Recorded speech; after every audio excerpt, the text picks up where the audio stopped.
Sasaye Hatsushima says that until he turned 16, he lived alone with his father, Taiki Hatsushima. Then, without warning, everything changed when his father remarried, placing him in a brand new family with no blood ties at all. He reflects that all 3 members of that new family are girls, and their vivid, overwhelming personalities make him feel painfully ordinary beside them. He adds that things turned even crueler when his father fell ill and died less than 3 months after the marriage, leaving that family of 4 behind. He reveals that his father had spent all his money on a parallel world, and that absurd claim leaves him reeling as everything spirals even further. Then, a strange disturbance swallows the family whole, and he can only stare as the impossible opens around them. He explains that they had only just finished breakfast and were about to head out when everything changed in an instant.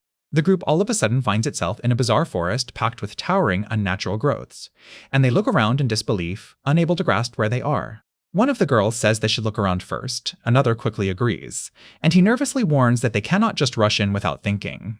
He lets out a weary sigh and admits that none of the 3 are going to listen to a word he says anyway. He notes that they do not even seem to be in Japan, then introduces Kanade Hatsushima as a woman so exceptional she once led hundreds of employees at a major company by herself. He explains that Manako Hatsushima quit school 5 years earlier to become a manga artist, and despite her flashy appearance, she is serious, disciplined, and the strongest girl in school. He says Chinatsu Hatsushima is a true genius, a girl far beyond ordinary standards who skipped a grade, entered high school at 12, and already carried the air of a real intellectual. Compared to those remarkable women, Sasai Hatsushima can only call himself completely average and admits he has no idea why they ever chose him. As the 3 girls move through the strange forest, he says that if he has any strength at all, it is only the tiny bit of stubborn grit he inherited from his father. The tension snaps when a beast-like figure appears, and he reacts in alarm before realizing the creature has definitely noticed them. Startled by the sound and movement around her, Manako whips around and demands to know who is there. The girls freeze in surprise when they spot a human with animal-like ears, then light up in excitement when they realize she is cute and can even speak Japanese. As he pulls everyone together, the creature stares at the group in disbelief and fixates on the fact that all 3 females are with him. Standing side by side, the 3 girls give off such overwhelming brilliance that he can only describe them as dazzling with talent. Grinning through the tension, she declares that now they can build a super strong group and make those enemies pay. A cry rings out asking if she is alright as she all of a sudden collapses to the ground, her sword slipping free while the others rush toward her. Held up by the long-haired girl, she breathes sharply that they need to run because they are outside the barrier and this is the creature's territory. The white-haired girl stiffens and anxiously asks whose territory this is. Before anyone can react, a grotesque creature bursts out behind them, crashing into the scene with violent force.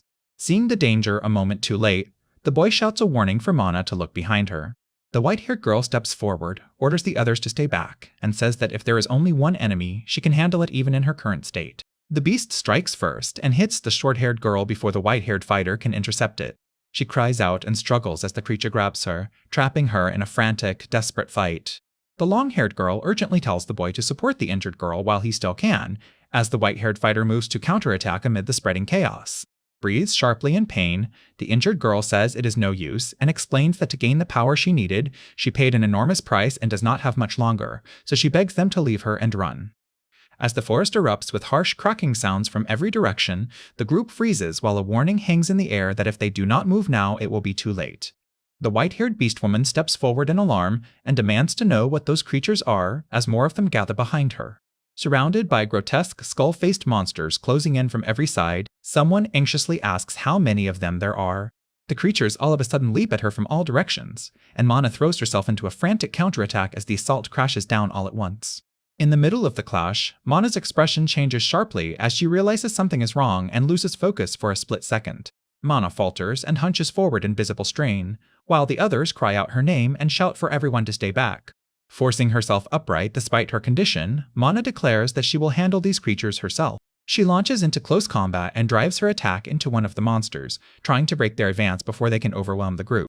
But in the next instant, multiple creatures crash into her at once, and Mana is dragged into a desperate, chaotic struggle as panic flashes across her face. The skull-faced creatures crowd around the fallen girl, remarking that she is a new one and that she looks like easy prey to them. She cries out as several monsters pin her down at once and the situation turns brutally chaotic. The cat-eared girl glares ahead and warns the monsters not to touch them, insisting those people are their last hope. She stands frozen for a moment, her expression tightening as the danger before her all of a sudden turns personal. One of the creatures mockingly says she is full of what those people gave her, twisting the moment into something deeply disturbing. A pack of skull-faced monsters lunges straight at the cat-eared girl, swarming her from the front in a violent rush.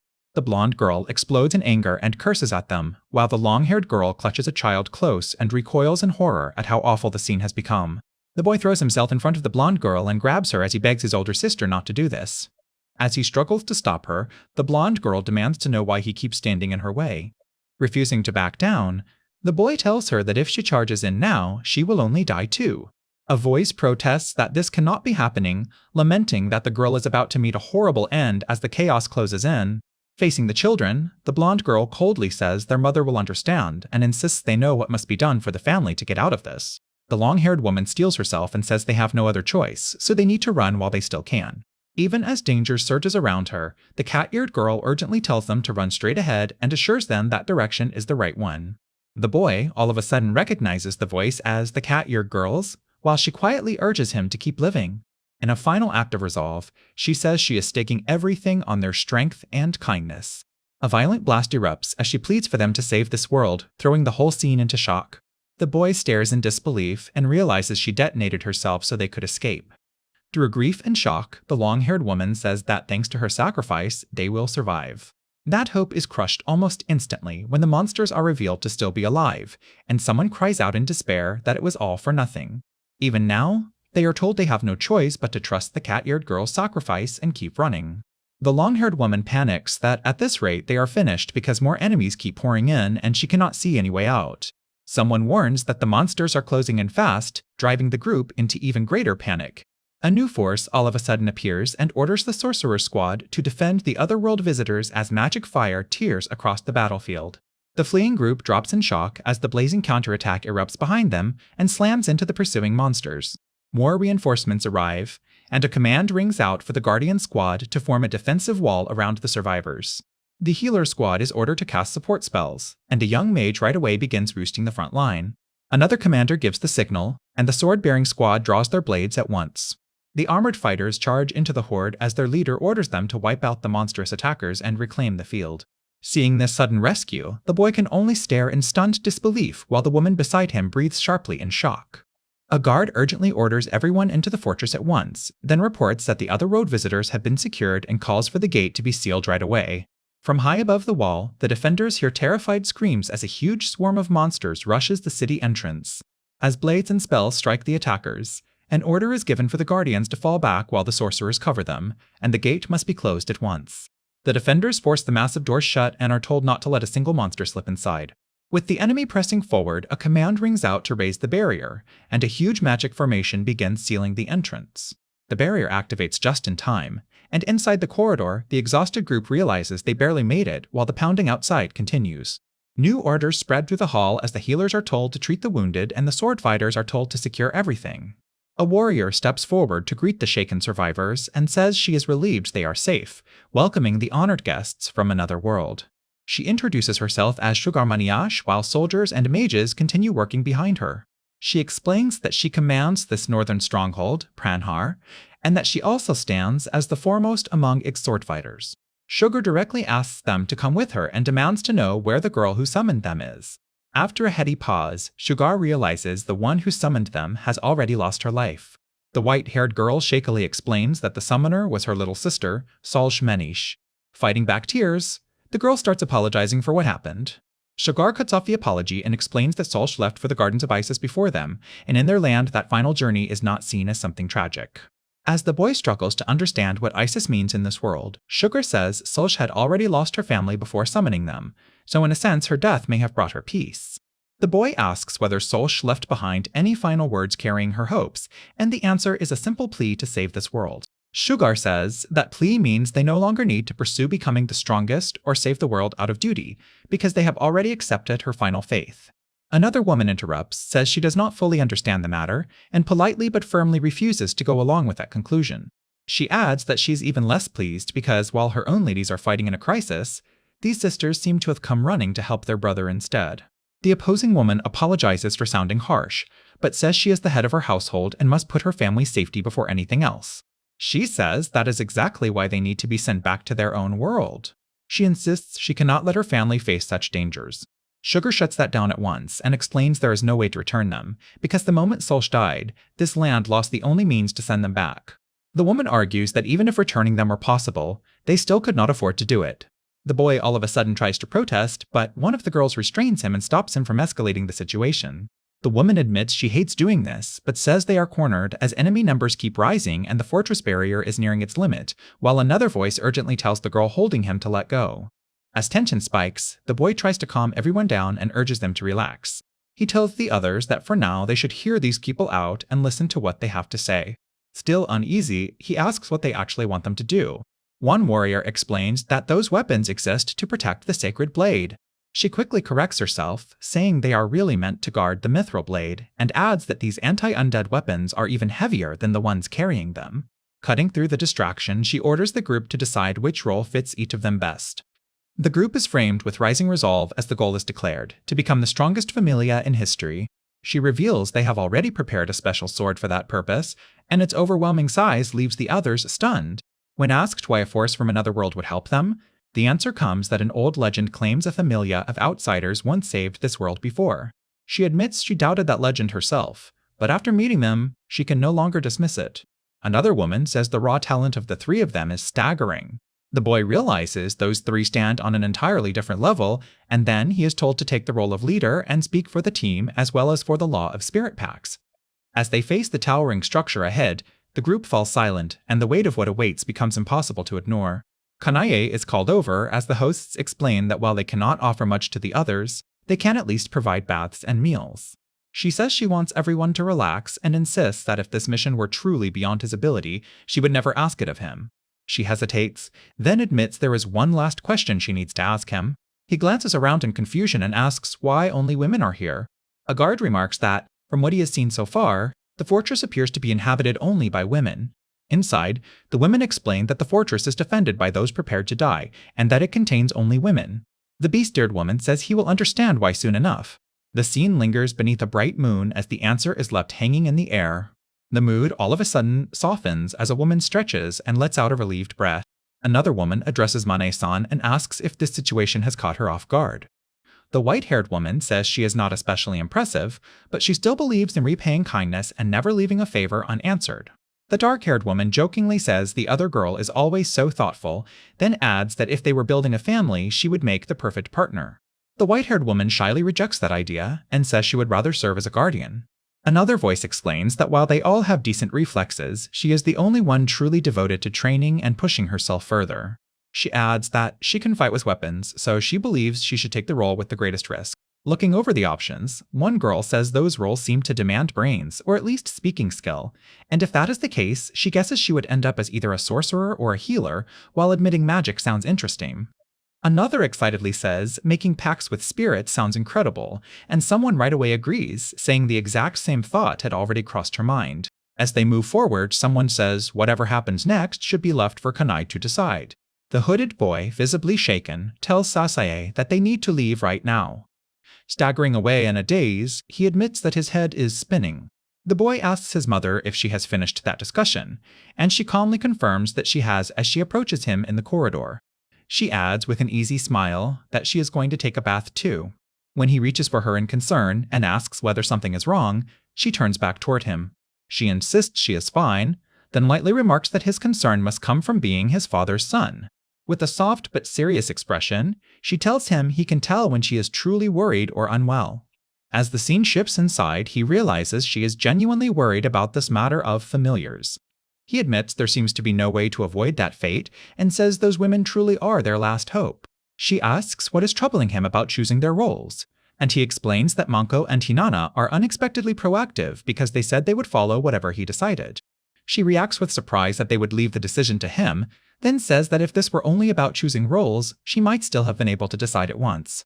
She confesses that she had felt uneasy from the start because she remembered the girl who had been sold off paying a terrible price just to gain the power needed to summon them, and that memory still haunts her.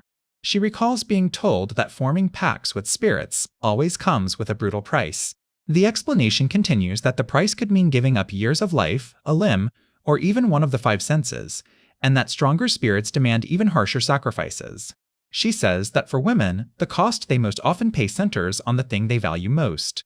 He realizes with horror that she is referring to a woman's future as a mother. She explains that because it is not essential in battle, that loss is seen as the most convenient option, while men are more likely to lose something directly tied to fighting ability. As he pictures the broken figure being described, he understands that men in this world are forced to choose a sacrifice critical to combat, making it likely they give up something needed to keep fighting. She says that, in other words, what must be decided is which sacrifice to accept.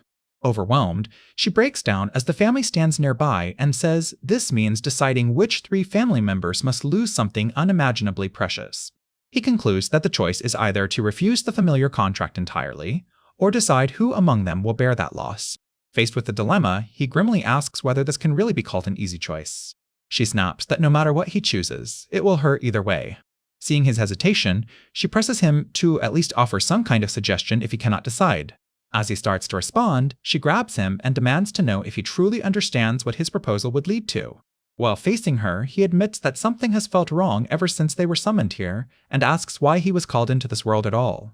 He says that among the 3 of them, each seems exceptional enough to look like someone who could save the world without him.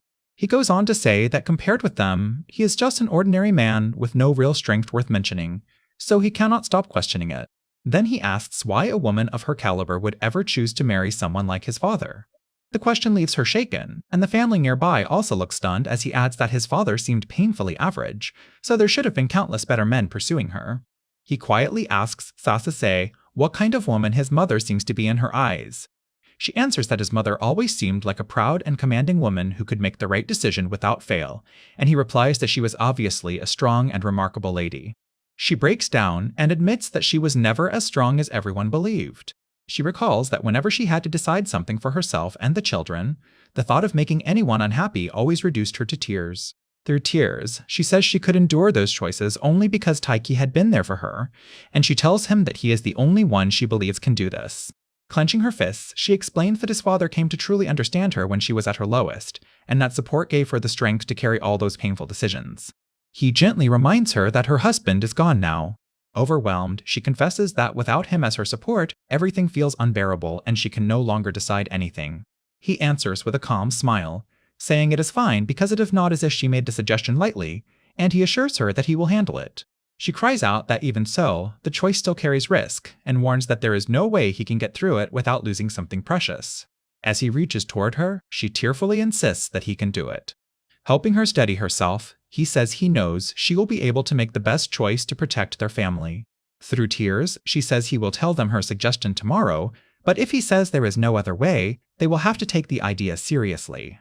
As he swears to do it, she is shaken by how much he looks and sounds exactly like his father. Fighting back tears, she says this will be the last time she asks, and begs him to make decisions the way Taiki once did. Caught off guard, he awkwardly asks what exactly she wants him to do. With raw desperation, she reaches out and asks him for comfort. He right away steadies her as she stumbles forward, and the sudden closeness leaves him flustered while she leans on him. She asks him to calm her down, and the moment turns deeply emotional as she remains close to him. Still relying on him, she asks him to say her name. He reassures Kanae that everything will be all right because he will always be there to support her, and she tearfully accepts those words. Outside, the towering structure stands in silence as the scene pulls away from their private moment. Before the gathered group, someone formally asks Lady Kanae which role each member of her family will take. One of the beast-eared women warns that if they truly intend to proceed, they will have no choice but to resort to harsher methods. Kanae remains calm and says there is no need for concern because she has already decided everything. The shocked woman asks who will serve as the family's sword-bearer first. Kanae firmly declares that Minako, Hinana, and she herself will be the 3 sword-bearers. The beast-eared woman erupts in disbelief and demands to know how non-sword-bearers could possibly become sword-bearers. Kanae explains that the huge sword is too large for them, so she asks for 3 weapons better suited to them. Still doubtful, the woman questions what will happen to the other 3 roles and warns that such a setup would leave the family dangerously unbalanced in battle. A young man answers that their 4th member will take on the remaining roles of guardian, sorcerer, and healer. The woman furiously rejects the idea as impossible for any family in combat, but Kanae coldly states that this is the direct decree of the Empress at the Hatsushima group. The room stills, as if everyone is waiting for what that decree will unleash next. The challenge now is no longer whether they can decide, but whether anyone can stop what has already been set in motion. Kane remains calm and says there is no need for concern because she has already decided everything. The shocked woman asks who will serve as the family's sword-bearer first. Kanae firmly declares that Minako, Hinata, and she herself will be the 3 sword-bearers. The beast-eared woman erupts in disbelief and demands to know how non-sword-bearers could possibly become sword-bearers. Kanae explains that the huge sword is too large for them, so she asks for 3 weapons better suited to them. Still doubtful, the woman questions what will happen to the other 3 roles and warns that such a setup would make for an unbalanced family in battle. A young man answers that their 4th member will take on the remaining roles of guardian, sorcerer, and healer. The woman furiously rejects the idea as impossible for any family in combat, but Kane coldly states that this is the direct decree of the Empress at the Hatsushima group. Kanae stares ahead and declares this the start of the strongest family, making clear she will accept no objections. The narration says this is where their family struggle to save another world. The game of Familia truly begins. As a swarm rushes the gate and the barrier begins to break, someone panics that it is hopeless and the barricade is about to fall. The 3 girls rush forward together, with Kane shouting for everyone to move as one. They enter perfectly coordinated combat at full speed, breaking through the enemy line with a 3-pronged assault. One of the girls can only stare in shock at the overwhelming sight as she realizes this is the Outworlder's true strength and calls it incredible. Amid the chaos, an observer thinks a Familia survives through balance, so with defenses this weak, that flaw should have been fatal. Even so, a devastating blast tears across the battlefield as the group drive the enemy back with crushing force. The onlookers stare in disbelief, asking what kind of support spell could do that, and insisting such power should have exhausted him, before another voice tells them to look closer, because he also shielded his allies with a warding spell just as strong. Their shock deepens when they realize he also cast a healing spell and even reinforced them with a buff at the same time. A stunned observer demands to know if Did really mastered 3 separate roles alone, then realizes he also formed pacts with ultra-powerful spirits of every element. Another voice is left speechless, wondering what in the world Sasae Hatimiha could possibly have offered to gain that kind of power. The hooded figure stands amid the chaos as the question hangs over the battlefield, fixed on the price behind such overwhelming strength. Did remains calm under the pressure, his expression steady, while everyone else struggles to grasp what he has done. Surrounded by monstrous threats, someone breaks down and says it is over and they are all going to die there. The narration reveals that Manish also died not long ago, passing away in her comrade's arms. It is further revealed that in her final moments, the situation turned horrifying as the demon attacked her mercilessly. Even with that grim past, the girl explains that she used a self-detonating spell to protect the Outworlders she brought there, and now vows to summon the strongest Familia ever from another world. Through tears, she says they are all going to die there anyway, so if a Familia strong enough to save the world appears, she does not care who comes from that other world. With enemies pouring in from every side, the 3 girls charge ahead together as Kanae rallies everyone and orders them to move. As blades crash together, one of the girls stares at the Outworlder's strength in shock, realizing this is the power they truly wield. Kanae instantly takes command, ordering Minako to break the enemy line on the right and Hinata to protect the wounded, while an observer is stunned that a Transcendent Sea Leader skill could produce such precise orders in a first campaign. Hinata rushes in fiercely, and another voice admits they have never seen anyone move like her before, especially with enough combat skill to hold the enemy back alone. At the same time, the dark-haired girl reads the battlefield mid-fight, and the narration points out that the smaller monsters lack intelligence while the leader is hidden among the medium-sized ones, showing how quickly she has analyzed the enemy. The hooded caster unleashes a brilliant light, and someone realizes this may be the one thing that can get them out alive. The blast slams into the charging monster and sends it flying back with overwhelming force. Hinata follows with another crushing strike, smashing into the target as Kanae calls her name in the middle of the attack. Catching the opening instantly, the strategist points it out, and Kanae praises Hinata for creating that chance. Kane leaps in to end it as someone urges her to finish the fight, and she brings down a brutal final blow. With the enemy defeated, the 3 girls raise their weapons as the crowd erupts and declares that victory is theirs. As the wounded are treated, the young man calmly says his healer powers can only be used on sword tools and tells them not to worry because the battle is already over. Watching him work, someone is stunned by his high-level medical magic and realizes he also has sorcerer skills, leaving them wondering what kind of person he really is. Later, under the night sky, a woman praises the Outworlders for helping repel the dead male forces, and calls their achievement a spectacular feat that will be remembered across Titania, adding that his courage made it possible. Inside a lively feast, The group raises their mugs as the celebration is credited both to their own efforts and to the Outworlders' work. Their hosts say they would be honored if the group accepted their hospitality again, while admitting that tonight's feast is modest. The magical effect on her grows harder to contain. After the meal, the laughter fades and the table is left covered with empty dishes and cups, showing how completely the celebration has burned itself out. One girl groans that she is completely stuffed, while another all of a sudden asks where Sasaye has gone. Outside by the ruins, Sasaye stands alone beneath the night sky, quietly apart from the others. The boy joins her, asks if she sees it too, and she confirms it as he realizes the dead males are now appearing farther north. The boy asks whether they can finally wipe those creatures out for good, but Sasaye says nothing. A woman steps out and politely interrupts, asking who Sasaye is speaking with. She nervously introduces herself by asking who he is. She reveals that she is the sorcerer who saved Cyril. Sasaye says he remembers her and begins to introduce himself, but she already knows he is an Outworlder. She identifies him as Sasaye Hatsushima, the man known as a sorcerer, healer, and guardian, while he reacts with embarrassed surprise at being so well known.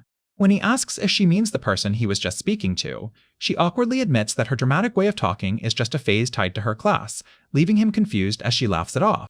She then says there is something she wants to ask him and directly brings up the secret behind his strength. Speaking as a fellow sorcerer, she explains that powerful spells require pacts with strong spirits, and that the stronger the spirit, the steeper the price. She stares at the destruction from earlier and points to the tremendous power he displayed that day. She steps closer and bluntly asks what sacrifice he made to gain that kind of power, catching him off guard. As they stand outside, she says there is a feast tonight and asks why he is not excited about good food. He quietly admits that food no longer tastes delicious to him. Smiling casually, she reveals that she traded away her sense of taste. She explains that the women of the Cathal tribe sacrifice their ability to bear children to form spirit packs, and that this sacrifice grants them the minimum power needed to fight dead males. She adds that to form packs with higher-level spirits, they must pay even more. Even while eating, she says her loss of taste is why she likes trying many foods, and explains that the greater the sacrifice, the greater the strength gained. She says that despite surrendering something precious, she could only form a pact with the 8th-ranked fire spirit Yakimataki, while far stronger sorcerers made contracts with the 4th-ranked Emblem Knight, the 2nd-ranked Daikaber, the 3rd-ranked Fearbird, and even the 1st-ranked Spirit King Meltiroa. She says she can still sense that his power approaches theirs, and concludes that he must have also formed pacts with water and earth spirits. Grabbing him in desperation, she begs him to tell her what price he paid for so much power, while he refuses to say that strength is free.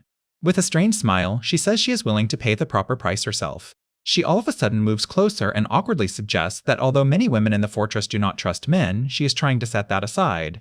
As she takes his hands, she says she has some experience with difficult situations and asks if he simply has trouble getting close to others.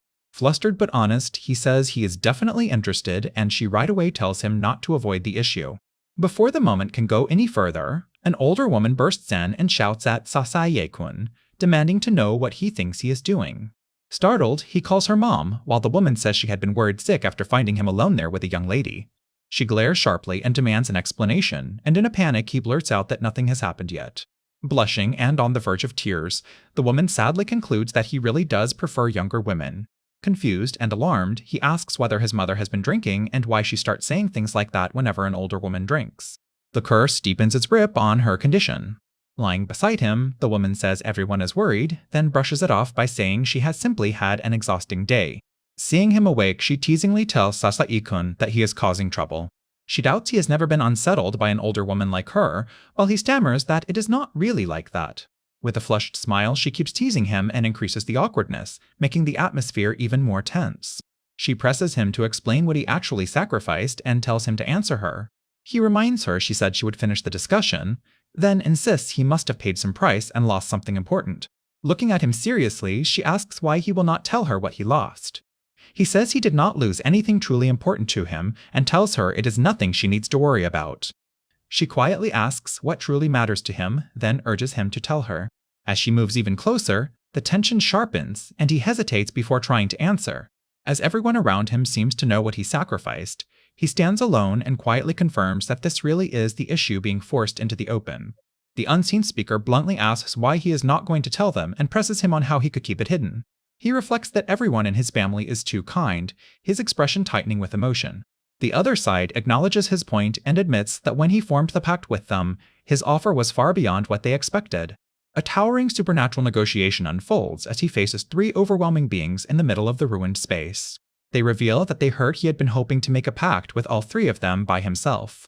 Without backing down, he asks whether this is really the standard of an otherworlder, then introduces himself as Sasai Hatsushima. One of them explains that under normal circumstances they would never allow any human to form even a single pact so easily. Another says they decided to grant his wish only to pass the time, then points out the absurdity of him arriving from another world in just 600 years. Their judgment turns harsh as one admits disappointment and says they can sense no talent in him at all. One of the beings coldly says it does not mind words alone because, in its view, there is nothing he could sacrifice that would ever be worthy of a pact with them. An unseen figure challenges that judgment and calmly asks whether they are truly certain of that.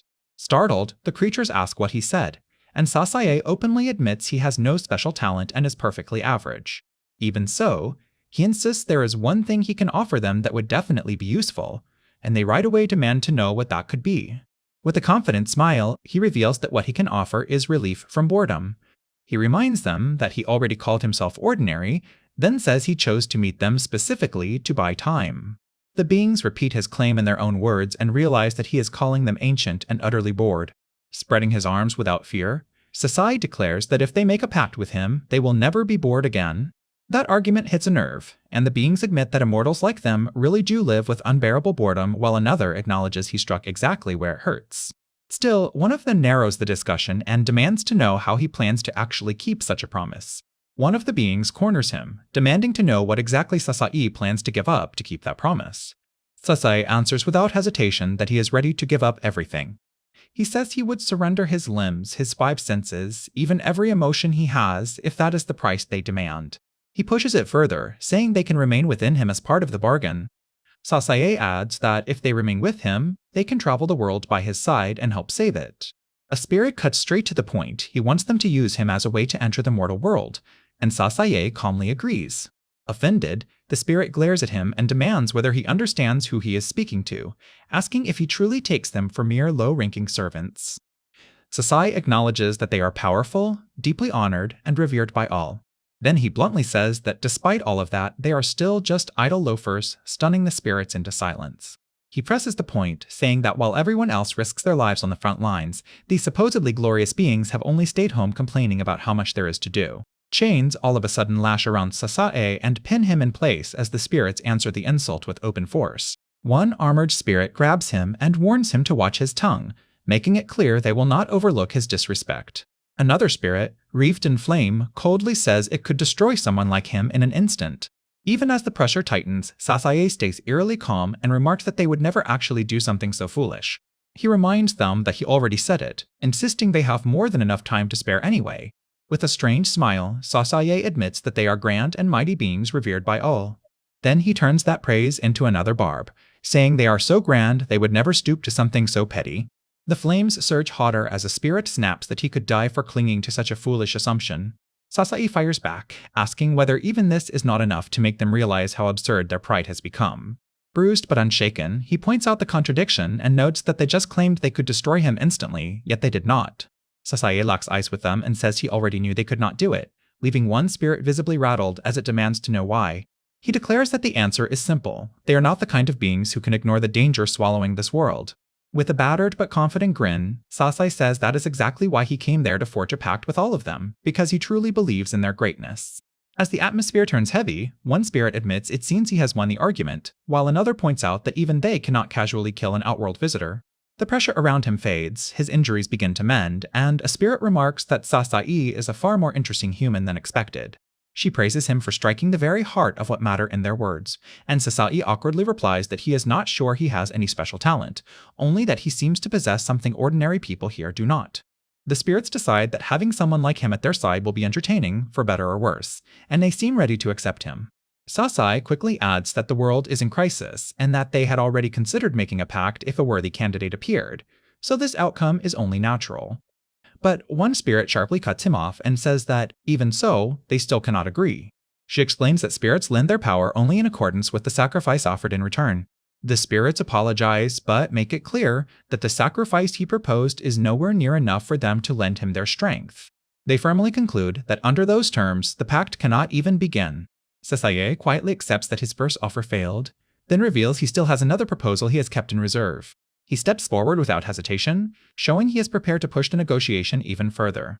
The gathered spirits fix their eyes on him in surprise, stunned by what he is about to suggest. Looking down at him from above, they ask if he is truly serious about this. One spirit warns him to think carefully, asking whether he really understands what will happen if he loses that price. Another challenges him, saying this world has nothing to do with him, and asking why he would choose to pay such a crushing cost for its sake. Sasae explains that when his group first arrived in this world, a girl gave her life to save them, and that moment taught him that resolve alone would never be enough to survive. He declares that realization is exactly why he decided to stake everything, because aside from his own life, this is the most important thing he has. A spirit says there is one thing far more important to him than what he first offered, and demands to know what it could possibly be. Sasae confirms that he truly does have such a thing, leaving the spirits desperate to hear his answer. He says he will reveal it on one condition, that they accompany him on a journey. The spirits burst into laughter at his audacity, clearly entertained by his nerve. Even so, they admit he is a remarkable human for making them feel such emotion after they had gone numb over ages of existence. After a pause, they finally agree to proceed, while Sasae braces himself for what comes next. One spirit identifies herself as Aquaspia, the spirit queen of water. Another declares himself Meltiro, the spirit king of fire. The last introduces himself as Kenroga, the spirit king of earth. The pact is sealed as Meltiro claims Sasae's left eye to witness the world, while Aquaspia says she will dwell in his blood so she can hear the state of the world through his heartbeat. Kenroga declares that he will dwell in half of Sasae's body and use his skin to feel the world. As the power settles into him, the spirits declare that the pact is now fully sealed. Back in the present, Sasae asks from their position on the battlefield how they could possibly defeat those enemies. The answer comes bluntly, they likely cannot, because the enemy still has overwhelming numbers and endless waves crashing against the fort. It is explained that their own strength alone is not enough, and although the girls are the only ones who can face those enemies directly, they are still dangerously inexperienced. Sasae says that in that case they will need a strategy, and one spirit reacts with amused interest to the idea. He repeats that a real plan is necessary as the spirit's laughter hangs in the air around him. The spirit remarks that he truly is intriguing if he has a scheme capable of turning the situation around. Sasae says the real threat in the fight against the dead males is their military force, and he proposes gathering more fighters, which makes the spirit demand to know exactly what he means. By the next morning, the scene shifts to the fortress as his plan starts moving into motion. As he heads out, the spirit mocks his wording as unsettling, and he bluntly says he is going to turn those 3 girls into this world's saviors. Walking down the stairs, he notes that if a major event happened before, there should naturally be some kind of record, and the spirit says it can hear him and admits that idea may actually work. He glances back with confidence and says the answer is already beginning right here, and that they only need to watch. Outside the fortress, a noisy crowd gathers around a mock battle as he watches the training match begin. The onlookers realize it is a practice duel between Outworlder women and the sword instructor Lady Jita, and excitement ripples through the crowd. As blades meet, the spectators insist there is no way Jita can lose because she is famous back home, though they admit the opponent showed skill against the dead males. The 2 fighters launch into a fierce exchange, and the crowd is stunned that they are evenly matched in speed. Their swords keep colliding in a blur, and the tension climbs as neither side gives an inch. The clash intensifies again, and a spectator breathes sharply that Lady Jada is even stronger than expected. In the middle of the exchange, one fighter seizes an opening and declares that she has her opponent trapped. The white-haired fighter breaks through with a sudden charge, driving her attack forward as the duel swings sharply in her favor. Lady Jita admits her opponent is impressive, then warns that if that is the case, she should not mind what comes next. With fierce determination, the white-haired fighter closes in and declares that this is what happens when she cannot hold back. She all of a sudden switches to a kick, and the spectators are stunned by the unexpected move as the strike crashes toward Lady Jita. Following through without hesitation, she says this is how she normally fights as her close-range assault overwhelms the duel. Lady Jita ends up on the ground and concedes defeat, while the white-haired winner stands over her with calm confidence and the crowd stares in shock. The onlookers erupt, saying she turned the tables in an instant and calling her amazing after defeating Lady Jita so quickly. Surrounded at once, Lady Monako is flooded with requests as everyone asks what those unfamiliar moves were and begs her to teach them. From a distance, someone notes with amusement that she has become extremely popular, while the crowd keeps swarming around her and praising the quality of her martial arts. Watching the scene, Sasae remarks that Monako's straightforward yet appealing fighting style has always had a way of pulling people in. Sasai notes that Manako is not only well-liked, as people even gather high above to watch her. He explains that his stepmother Kanai has already taken charge of reinforcing the fortress defenses as one of its commanders, while Hinana is using her intelligence to create new weapons anyone can use. He reflects that those three always shine, and says that in his own world people would naturally gather around them just like they do here. A spirit says it understands that shining light, but adds that it only matters if they truly become figures people can follow, then asks what he plans to do. He answers that he will remain in their shadow and do what they cannot, compensating for the weakness they all share. The spirit questions what weakness he means, and he quietly prepares to explain himself. Before he can continue, the northern fortress grows noisy as people remark that the locals seem to be giving something their full attention. An older beastman says he heard everything and praises him for driving off the dead males, calling it a splendid achievement and saying the pantsers can finally hold their heads high.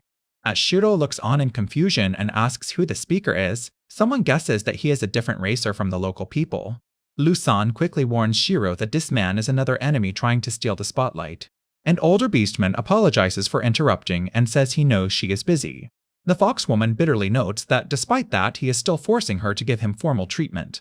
Keeping her composure, she says that if that is truly his view, then they should quickly finish this detour.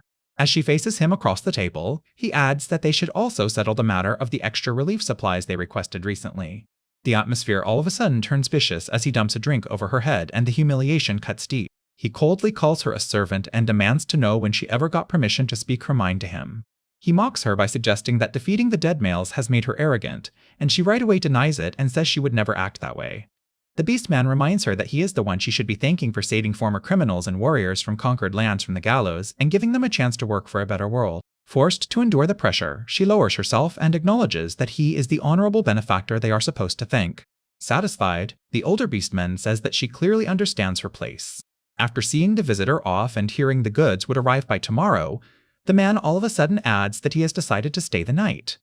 The foxwoman is visibly shaken as he presses further, making it clear he plans to burden her again and souring the air at once. As he steers the exchange somewhere improper, he smugly remarks that she was awkward at first but seems to have gotten used to it lately. Watching from hiding, Shiro is stunned, and his companion explains that the man is one of the financiers backing their war with money and supplies. Shiro angrily demands to know why they must rely on private financiers when these enemies threaten the whole world, and she answers that it is complicated because the war against the dead males has not been made public. She adds that the people gathered there all carry troubled pasts, so their forces remain small even against such a powerful enemy, and Shiro realizes that is the real reason. The explanation only grows darker as he reflects that this world is no different from his own, with no real unity or global brotherhood behind the scenes. The older Beastman keeps cornering the foxwoman with degrading words, contrasting oppressors and oppressed, while hinting that he may force even worse humiliation on her before nightfall. Before it can get any worse, a fierce woman bursts in, sending dishes flying as a brutal kick crashes into the offender and stops him cold. Shiro watches in relief and decides that whatever happens next, he cannot let this cruelty continue. The fierce woman steps in with a frozen glare, making it instantly clear she will not tolerate what is happening. With her foot still pinning him down, the older beastman furiously demands what she thinks she is doing and reminds her of his status. She fires back without a pause, saying she has no idea who he is and openly brushing him off. The foxwoman urgently begs Lady Monako to stop, warning that the man she struck is an extremely important guest. Even pinned beneath her, the beastman threatens that she will regret it if she lays a hand on him. Monako refuses to yield and repeats that she does not care who he is, while the tension in the room spikes even higher. The foxwoman drops to her knees and desperately begs Monako to step away from him. The humiliated beastman calls her appearance and manners disgraceful, while Monako clicks her tongue and towers over the room without giving an inch. Monako coolly concludes that he must be the rumored outsider, and when challenged, she remains utterly unconcerned.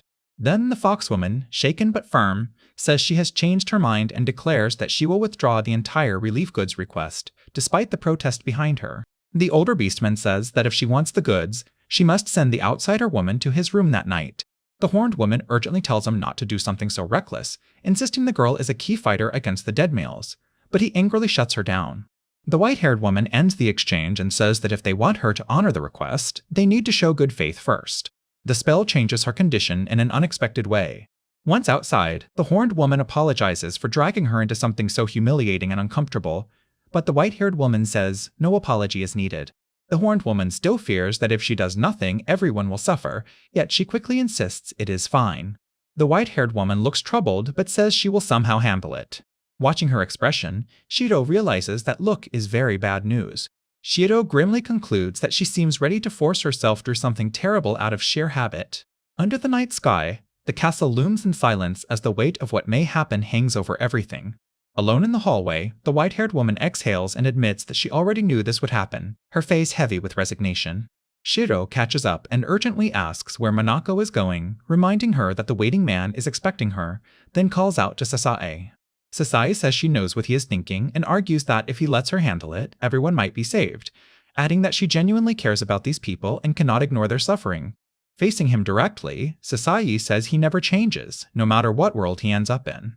Shiro recalls how her reckless honesty once sent her charging alone into a crowd of enemies, and he compares it to the time she stepped in to save him after he failed to protect a friend. The memory turns savage as Sasae lashes out at the men in fury, and Shiro admits that although she seemed to win back then, she still paid for it. Back in the present, Shiro warns that this is not a fight she can win, then coldly asks whether even she truly understands what that man intends to do. Sasae snaps back that of course she knows, but the force in her answer feels thin. Shiro right away sees through the bluff and tells her that she really does not understand. As she walks away, Shiro says that because she does not know, she keeps throwing herself into danger out of pure kindness. Shiro pleads with her to at least understand that some people only notice the pain they inflict once they are hurt themselves, while her silence says everything. Sasae reaches the door, knocks, and waits alone in the corridor as the heavy entrance looms before her. The man on the other side greets her with obvious anticipation and notes that she has come. Sasae steps inside and faces him with a guarded, steady expression. The man crudely boasts about his past and implies he had always wanted someone like her, making the atmosphere instantly vile.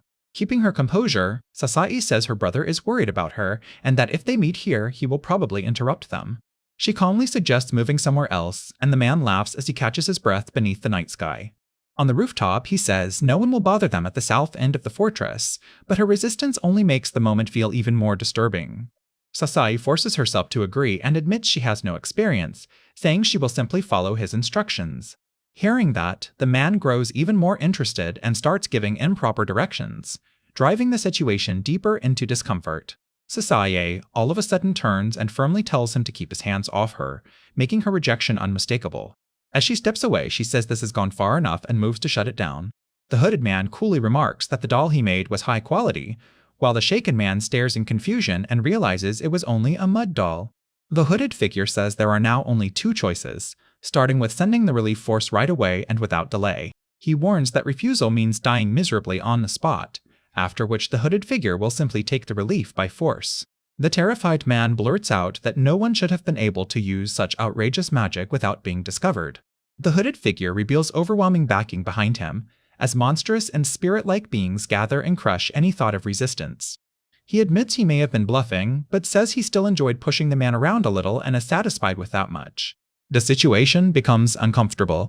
At sunrise, the pig-like official says his predecessor resigned for personal reasons, so he has taken over the post, while the others stare at how much aid is being given. The hooded figure says he understands their weakness now, while nearby people eagerly hope they can keep working together, and another voice warmly agrees. As the women support one another, one worries that she may have eaten too much and fallen asleep in his room, while another says the others are being too kind and asks if she is all right. The explanation turns grim as he says that anyone who walks the proper path gains the power to draw people in, but also becomes helpless against those who stray from that path. He agrees completely and says that is exactly why those upright people must be pushed into becoming the saviors this rotten world needs, while he himself is far better suited to the unscrupulous path. The women resolve to walk the righteous path and become the saviors admired by the whole world. In contrast, he declares that he will take the wicked path and support them from behind the scenes. The vision expands into a united force, as he says they will ultimately gather an army strong enough to destroy the dead males, one that rises above race and status. He says he now understands the plan they are aiming for, but points out that if they are thinking in numbers, they will need more of them. A monstrous voice counters that the dead males are not going to sit around and wait. As stone-like monsters loom closer, the challenge becomes immediate, demanding to know whether they should really be allowed to continue unchecked. As the forest monsters close in on the shield-bearing group, one of the girls spots the threat while a boy nearby breaks into a terrified scream. The boy is overwhelmed as multiple creatures slam into him at once, dragging him down while he cries out in panic. Even as he is seized and lifted, he desperately begs them to stop. A creature clamps onto him, and he can only groan in fear and pain as the attack keeps going. The others are thrown into chaos, and his desperate scream stretches out as the monsters swarm around them. The effect of the spell pushes her past her limit. Then, a violent barrage rips through the forest, blasting monsters apart and forcing the assault to break. From above, a massive bombardment tears through the horde outside the city, shaking the battlefield and halting the advance. In the aftermath, 2 figures are left sprawled near the great tree, thrown clear by the attack.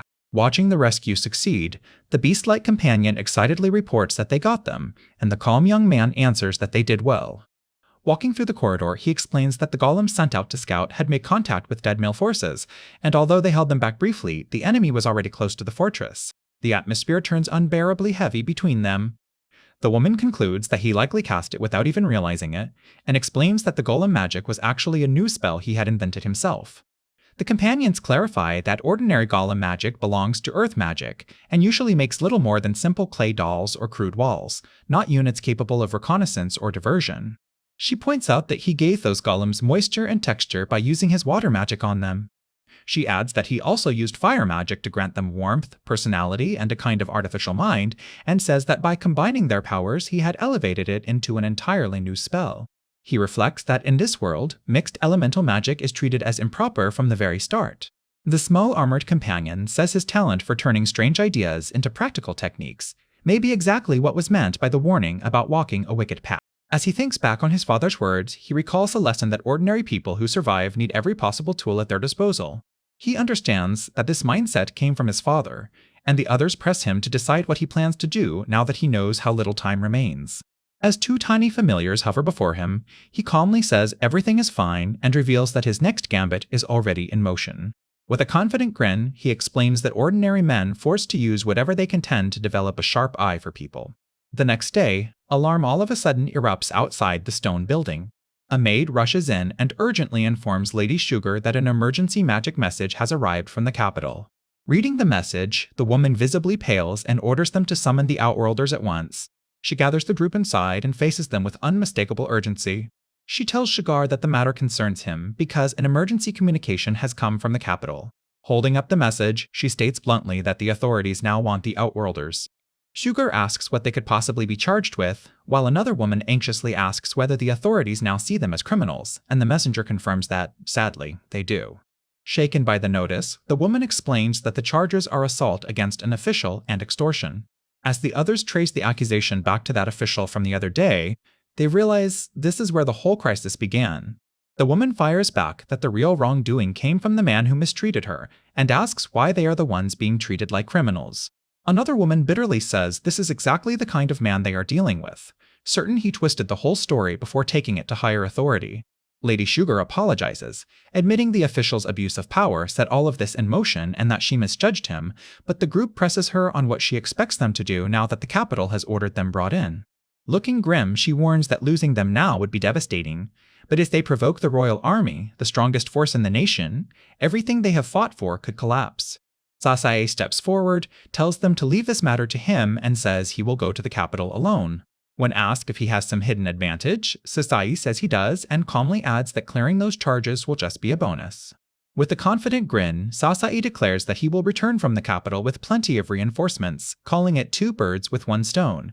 Later, someone asks whether the summons from the capital had really gone according to plan, and Sasae casually admits that it had, reminding them he already said he was good at this kind of thing.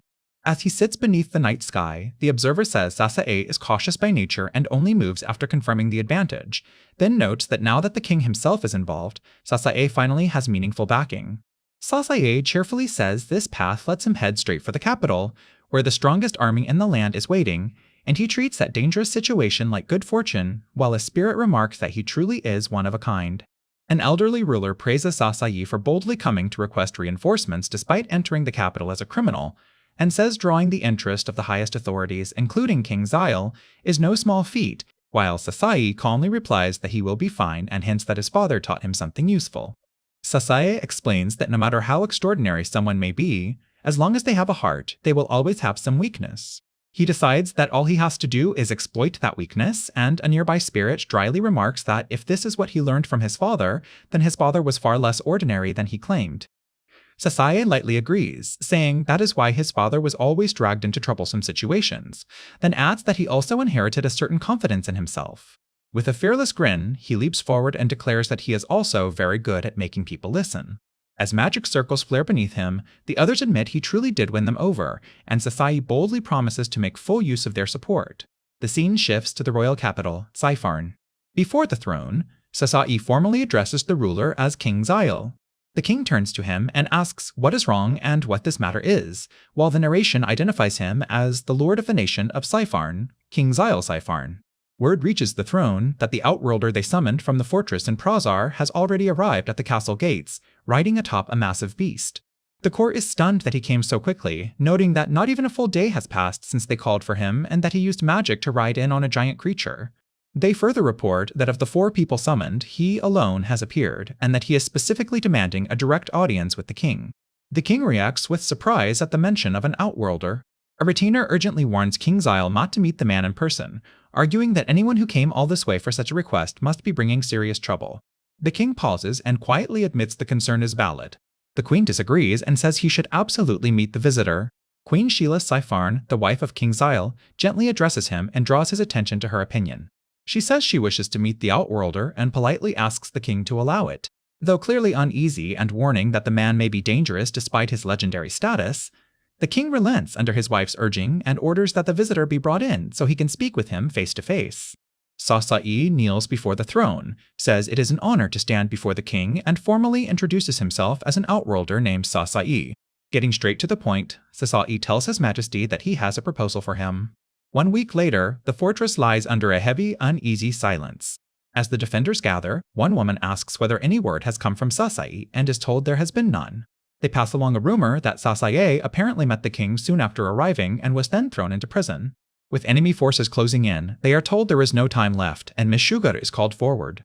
Sugar steels herself and declares that they have no choice but to fight this battle on their own. From the ramparts, the defenders see that the fortress is already completely surrounded by dead males. Sugar surges ahead and orders every family to arm themselves and follow her into battle. The clash begins at once as defenders and monsters collide in a desperate fight. As the fighting intensifies, the women keep cutting through the dead males, and one of them shouts that they have no choice but to keep fighting with or without Sasae. The curse makes her situation increasingly unstable. The spell takes hold in a way no one anticipated.